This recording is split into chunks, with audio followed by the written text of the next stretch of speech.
Good evening and welcome to Sports Night in Auburn. I'm Sam Humphrey and joining me tonight is Maddie Joyner. That's right, Sam. We've got a big show for you tonight, so stick around as we recap everything that's happening on the plains from the past week. This is Sports Night in Auburn.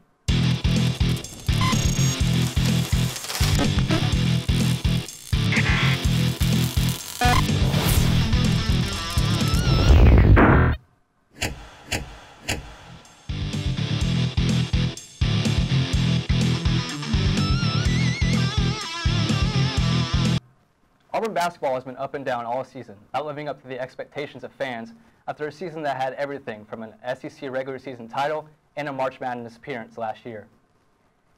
Last week, the Tigers welcomed in an Ole Miss team that had taken them down in Oxford a few weeks back with revenge on their minds. Eagle Eye's Jade Nevitt was there with the story. Back in Auburn, fans filled the stands to watch men's basketball meet with the Ole Miss Rebels for their second matchup of the season, but the Tigers couldn't quite pull the win in their favor. Auburn started off slowly with only 9 points in the first 13 minutes, but were able to pull within 6 points at the end of the half, bringing the score to 24-30. Chuma Okeke was in the spotlight as he scored a career high of 23 points and hit a double-double. He was also the leading scorer of the night and added on 11 rebounds, which was 2 times more than either team's players. Brian Tyree was Ole Miss's leading scorer with 20 points, and Devontae Schuler followed close behind with 17 more. The Ole Miss Rebels led the three-pointers, hitting 13, and were able to hold Auburn to just 5. For the Tigers, Jared Harper added on 10 points, making 7 for 7 from the free throw line, and Bryce Brown followed close behind, scoring 8 points. Despite Auburn's efforts of bringing the score within 3 in the last few seconds, Ole Miss was able to stay in the lead for the win, 60-55. And I told the guys going into this prep, I said, look, they're going to make things really difficult on us, and we have to work harder offensively. We turned the ball over 16 times at Ole Miss, 7 assists, 14 turnovers. Just did not work hard offensively. Did not execute. Chuma Okeke had a dominating game. We went to him as much as we possibly could. Probably could have gone to him even more. And he clearly won his position, but we lost every place else on the floor. The Tigers will be back in the Auburn Arena tonight, looking for a win against the Arkansas Razorbacks. With Eagle Eye Sports, I'm Jade Nevitt. After a tough loss at home at the hands of the Rebels, the Tigers went on the road to take on Vanderbilt in a building that they had not won in almost 20 years. Bruce Pearl and the Tigers went into Memorial Gymnasium on Saturday as the two teams were playing in different directions. Auburn was trying to get their season back on track, while Vandy was looking for their first conference win of the year as they came into this game 0-11. Malik Dunbar had himself a night, scoring 13 off the bench, which included a corner 3 with about a minute and a half left in the game, which extended Auburn's lead to 7, essentially putting it away for the Tigers. Bryce Brown scored 14 of his own and knocked down 3 from 6 shots from deep, but more importantly, Auburn's backcourt of Brown and Jared Harper held Vanderbilt's leading scorer, Saban Lee, to just 4 points and 2 assists. Chuma Okeke, coming off his career night against Ole Miss, finished with 13 points and a team high of 6 rebounds. Auburn right now is sitting right outside the top 25, and with a lot of SEC games coming up in the future, Sam, what do you think the Tigers need to do to get inside the top 25? I think they need to start rebounding the ball. And you've seen of all of our losses, we've been out-rebounded about double digits. And you saw just now in the Ole Miss game, the Ole Miss defense crashed from the three-point line because they know that we live and die by the 3. If we can learn how to cut to the basket, get a couple 2-pointers, we can get a higher seed than the projected 7 seed that we had right now. I agree. Moving on. Coming up, our sports director Hayden Desmond will break down a few plays from Auburn's win against Vandy with a special guest. Keep it here. You're watching Sports Night in Auburn. As a mom and an Olympian, I know the importance of getting to the finish line quickly. But quicker isn't always better when it comes to conversations about the dangers of underage drinking. General Marshall is right. You don't need to get the entire point across in one dinner or one car ride. Stick to those meaningful moments. A text or short conversation can go a long way. And be sure to use resources like asklistenlearn.org. They've got everything from conversation starters to facts about the dangers of underage drinking. So start the conversation today about saying yes to a healthy lifestyle. And no to underage drinking.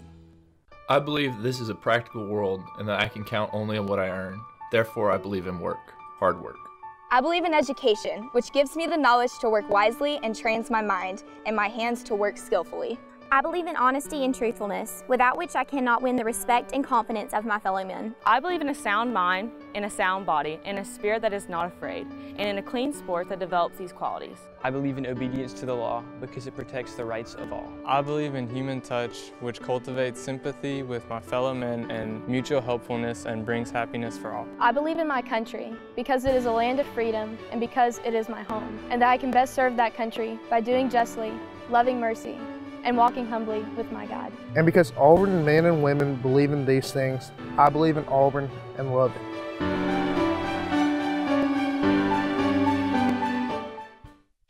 A Dog's Way Home is the story of the extraordinary lengths a dog will go to in order to get back to their family. Every year, millions of dogs and cats end up in shelters and rescue groups. We found our Bella at a shelter in Tennessee. When you adopt a shelter pet, you discover they're all pure love. Adopt pure love and help a shelter pet find their way home at theshelterpetproject.org. Welcome back, everybody. My name is Hayden Desmond, and I'm joined by a very special guest today. He is the sports editor at the Plainsman here at Auburn University. Nathan King is here to break down some film from Auburn's last game against Vandy before the Tigers face Arkansas in just a few hours here on the Plains. Now, the first play that we're going to look at is a big three by Chuma Okeke in transition. Let's take a look. So as you see, Chuma's the one who gets the steal, and you have Jared Harper and Malik Dunbar running the three-man weave. What's the big thing that you see from this play? Well, I think there's partially probably some hesitation there from Bruce Pearl going on that Chuma play because one thing he wants to see out of Chuma Okeke is aggressiveness, because you saw in their game against Ole Miss how he can just kind of take over when the offense is sputtering a bit. He defers to Harper there. Right. You know, his first option is he's looking to Harper to pass. He's looking to Bryce Brown to pass. There he had one guy ahead of him at the rim, so maybe sometimes you want to see him attack the basket like that. But when he doesn't, excellent job to rotate along the baseline like that, because that corner three is really his spot. Right. Now, the next play we're going to look at, we're going to make our way through here.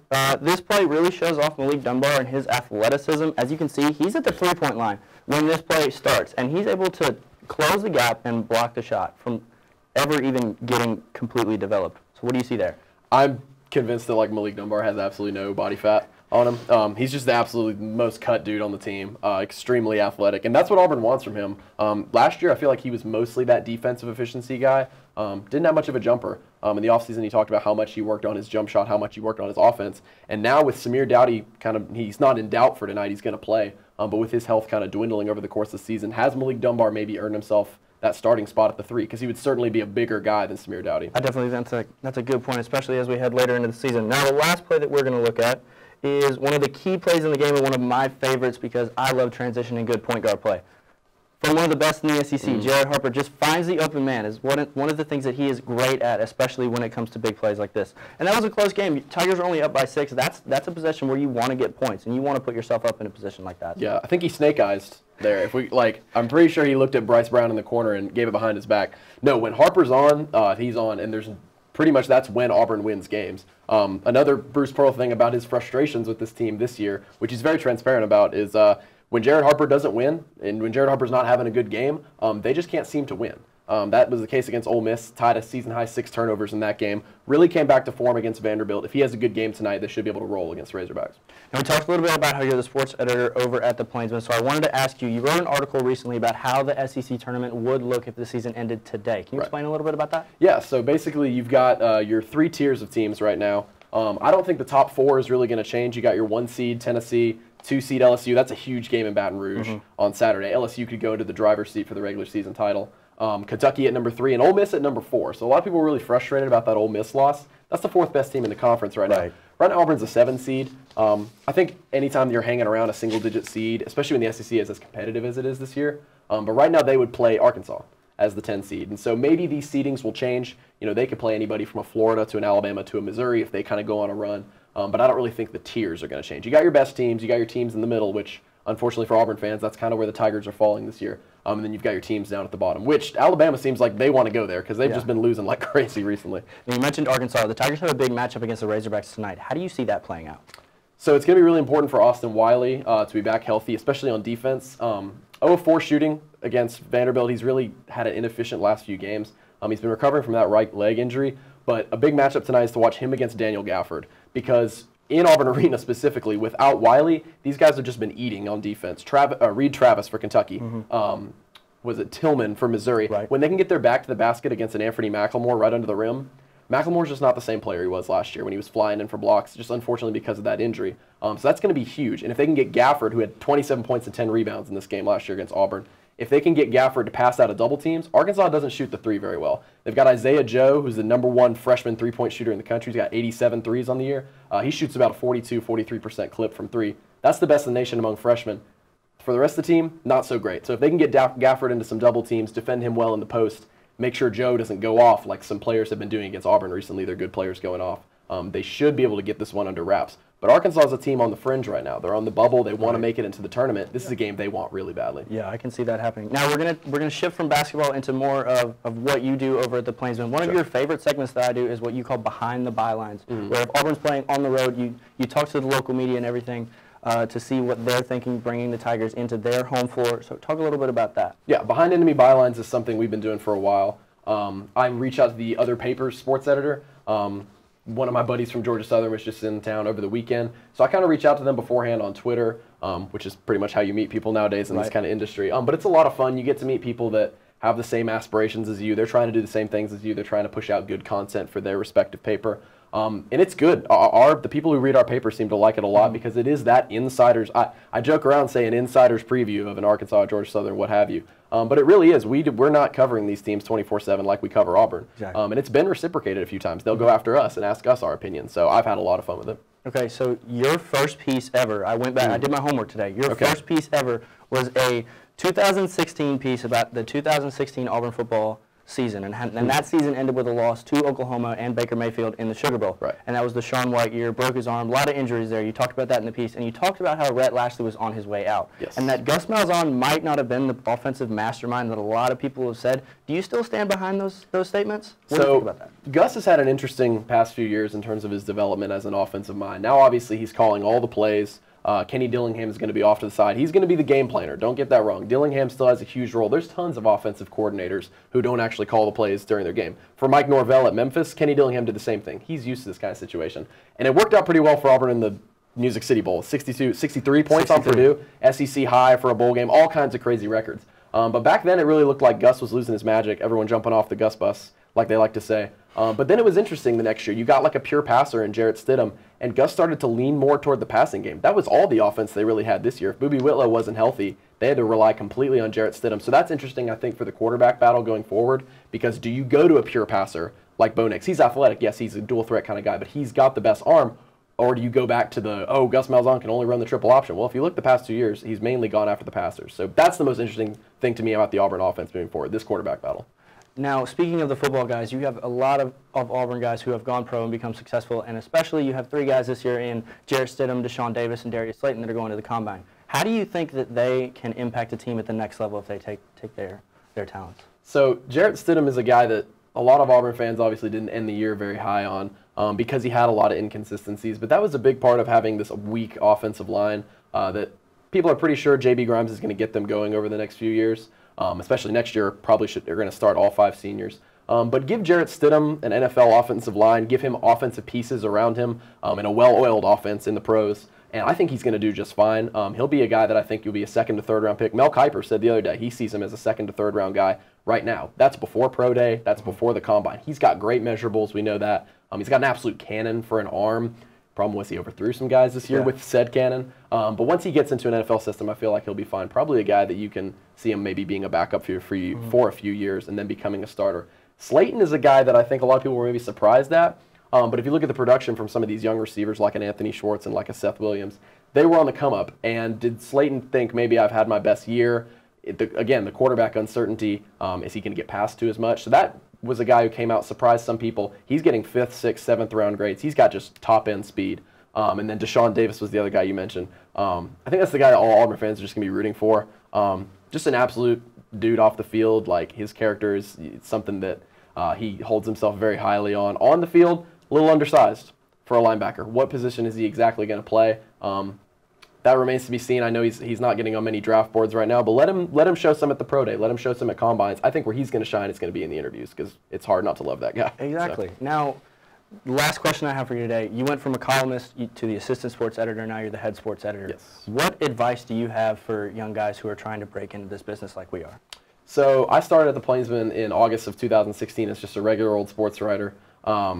Just staying at it and doing the things you love, because if you write the stories that you want and you cover the things that you want, we have such a great opportunity here as student journalists where, I mean, you designed this, you set up this show, you get to do what you want to do. So just do that, be passionate, and people are going to see through that. If you're not passionate about something and you're doing something that you don't actually like, people are going to see through that in broadcasting, they're going to see through that in writing. So just do what you love. You may have to do the nitty gritty for a while. I covered softball and women's basketball, my first 2 beats. Not that those are bad at all, because I loved covering those to death. But then you'll move your way up to football and men's basketball. So it's a grind, but I guess my #1 advice would be to love what you do. Because if you don't do that, you're never going to get better. And read a lot is what I learned too. You're never going to be a good writer if you don't read. So. Special thank you to Nathan King, head editor at the Plainsman here in Auburn. When we come back, Sam has baseball highlights from the past weekend. Don't go anywhere. It's my job to pay attention to the game, and I take my job seriously. While I'm busy watching the game, I need your help keeping an eye on the stands. If you see something that doesn't look quite right, tell a law enforcement official. We all play an important role in protecting our communities, and you can help. If you see something suspicious, say something to local authorities.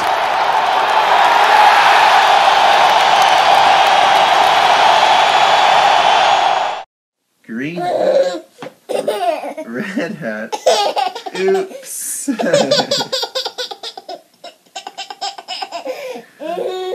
Red shirt, blue shirt, yellow shirt, oops. Yellow pants, red pants, green pants, oops.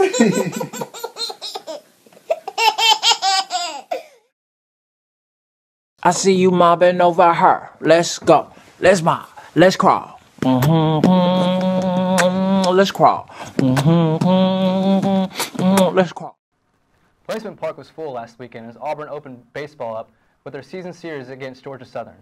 And if the series was a preview of what the rest of the season will come, Auburn fans should be excited. Eagle Eye's Kennedy Gooden has the story. Plainsman Park was packed for Auburn baseball's opening weekend. The Tigers played Georgia Southern for their first series of the 2019 season and won 2 out of the 3 games.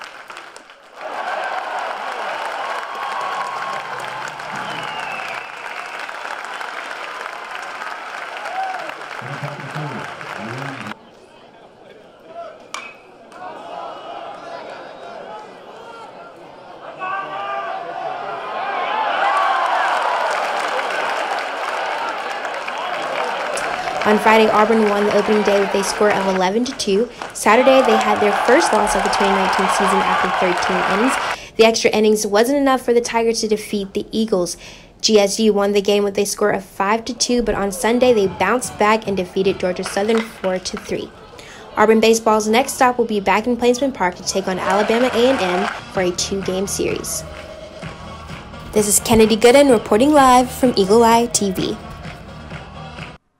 This Tuesday, Auburn baseball took on Alabama A&M in Plainsman Park. The Tigers defeated the Bulldogs 10-1 with the help of true freshman Carson Skipper. The pitcher made his debut on the mound by striking out 8 and only allowing 2 hits. Auburn had 4 pitchers against A&M, and altogether they had a combined total of 17 strikeouts. The Tigers went to defeat the Bulldogs again tonight for Game 2. After Tuesday night, Auburn moved to a 3-1 record. They would travel to Orlando, Florida to take on UCF this weekend for a 3-game series. Women's basketball steamrolled over the Crimson Tide this past Sunday, 72-38, sweeping the season series and advancing the Tigers to 19-7 overall and 7-6 in SEC play. Deja Alexander dropped 22 points for the second straight game. The Tigers distributed the ball well, with Jana McKay, Robin Benton, and Brooke Moore all scoring 11 points. The Tigers never trailed and shot 42% from the field, making 8 of 19 threes. The Tigers also held Alabama to a season-low scoring total, making only 10 and forcing 22 turnovers. This was the 3rd highest margin of victory in their history. Their next game is at home this Sunday versus the Missouri Tigers, with tip-off set for 2 p.m. The 20th ranked Auburn softball team hosted the Plainsmen Invitational at J&B Moore Field this past weekend. Following their Thursday night win over UAB, the Tigers faced off against the Drake Bulldogs and Texas Tech Red Raiders in a doubleheader on Saturday. Eagle Eye's Owen Meadows has the report. The 20th ranked Auburn softball team hosted the Plainsmen Invitational at J&B Moore Field this past weekend. Following their Thursday night win over UAB, the Tigers faced off against the Drake Bulldogs and Texas Tech Red Raiders in a doubleheader on Saturday. The Tigers struggled to find an offensive presence early against Drake until the bottom of the 5th inning when Taylon Snow knocked in the Tigers' first run. Tannen Snow would later hit a home run and scored the team's second and final run of the game. Michaela Martin was the key to Auburn's success as she pitched a complete game and held the Bulldogs scoreless. Auburn would beat Drake 2-0. Auburn would not have the same success against the Red Raiders, however. The Tigers got on the board first following a 2-run homer from Kendall Veach, but Texas Tech would later take the lead and never look back. Auburn made a push late, taking advantage of 2 Red Raider errors, but just couldn't find enough success batting to take the lead. The Tigers fell to Texas Tech 5-4. The ladies finished off the weekend well with strong showings against both Furman and UAB Sunday, beating Furman 15-1 and UAB 11-3. The Tigers finished the Plainsman Invitational 4-1. Last week, Eagle Eye interviewed freshman diver Conner Pruitt. Pruitt has a strong connection with the Auburn program as he won 4 state championships at nearby Opelika High School. Through that, he would meet his future coach, Jeff Schaefer. Hear what Pruitt had to say about his recruitment to Auburn and what he has learned in his first year for the Tigers.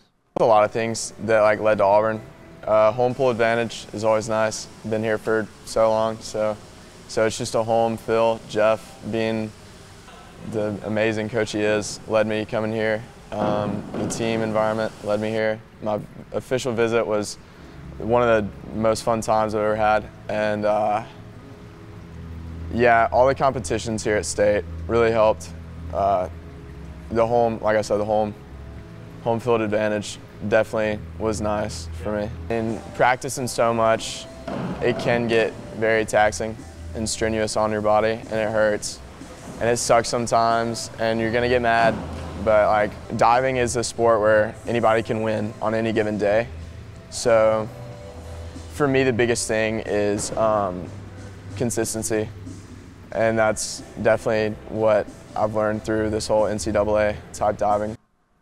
Pruitt and the Tigers are competing in the SEC Championship in Athens, Georgia, as they look to capture their 24th SEC Championship in program history and 19th in men's competition. Auburn Gymnastics returned to the Plains after a 2-week hiatus, which included a big win at Kentucky and a hard-fought meet where the Tigers eventually fell to number 2 Florida Gators. The Tigers welcomed in the 21st ranked Arkansas, looking to keep up their stellar season, and Eagle Eye was there to bring you the story. The number 11 Auburn Tigers defeated the Arkansas Razorbacks with their highest season score of 197.100. Auburn Gymnastics was all in Friday night and had their most confident meet of the season. It was their 5th SEC win, and they won 4 out of the 5 events tonight. Key team players were Drew Watson, who had the best all-around at 39.625 and a top vault score of 9.950.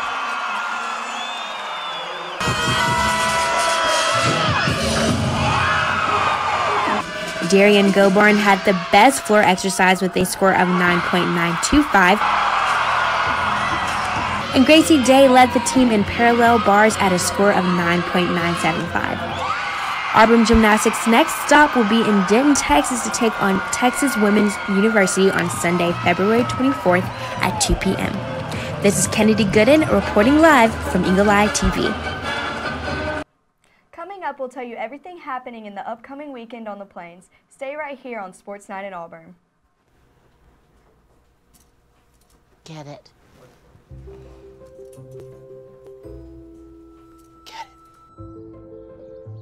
Get it. Get it. Get it. Get it.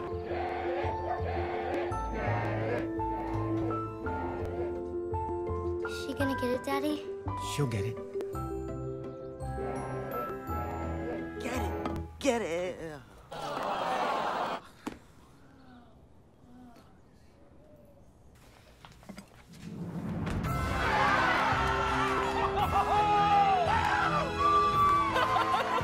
When you bring home a Goodwill find, you give your whole town a reason to celebrate because you're also funding local job training and placement programs in tech, healthcare, and more. Goodwill. Bring good home.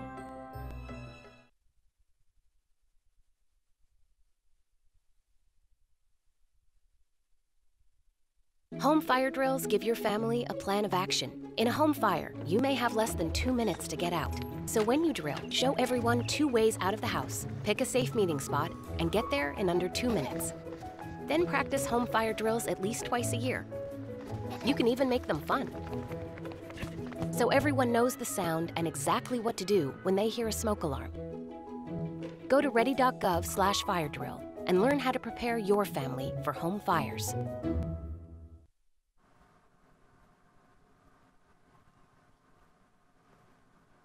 Let's take a look at everything Auburn going on in Auburn sports. Swim and dive have been in Athens this week with SEC championships going on through Sunday. Friday, softball hosted a Tiger Invitational, hosting Villanova at 2 o'clock on Friday and North Dakota State at 4:30. Saturday, they take on Eastern Illinois at 2 and North Dakota State again at 4:30. And they wrap up the Invitational with an 11:30 game against Villanova on Sunday morning. All games can be seen on the SEC Network Plus. Track and field travel to Fayetteville, Arkansas for SEC Indoor Championships, which will last from Friday to Saturday.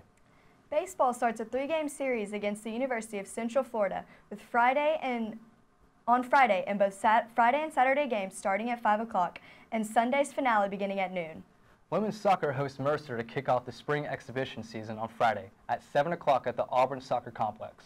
Men's golf drives right down the road as they plan to host the Tiger Invitational in Opelika, which goes from Sunday through Tuesday and will be all day each day. Women's gymnastics travels to the Lone Star State on Sunday as they take on Texas Women's University. Women's basketball will host Missouri for Senior Day on Sunday at 2 p.m. at Auburn Arena and can be seen on SEC Network Plus.